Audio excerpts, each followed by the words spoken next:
કહેવાય છે કે એક સ્ત્રી બીજી સ્ત્રીની દુશ્મન હોય છે, પણ મારા કેસમાં સાવ ખોટું છે. મારા એક ફોલોવર છે અને મારા બહુ રિલેટિવ કહી શકો, સિસ્ટર કહી શકો, ફોલોવર કહી શકો, ગમે તે કહી શકો.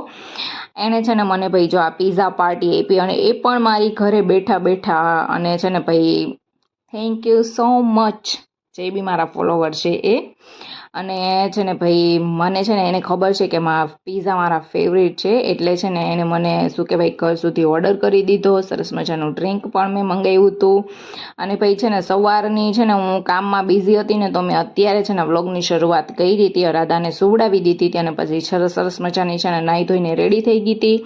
અને રાધા છે ને અત્યારે પણ સૂતી જ હતી. સૂતી હોય ને ત્યારે છે ને ઘરના બધા કામ શાંતિથી થઈ જ જાય.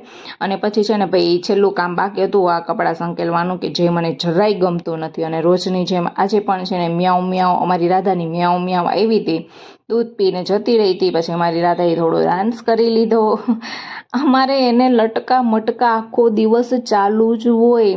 અને ભાઈ છે ને ઘરમાં છે ને બાળક હોય ને એટલે ઘરમાં એટલી રોનક હોય ને કે વાત જ પૂછોમાં. તો જય શ્રી કૃષ્ણ.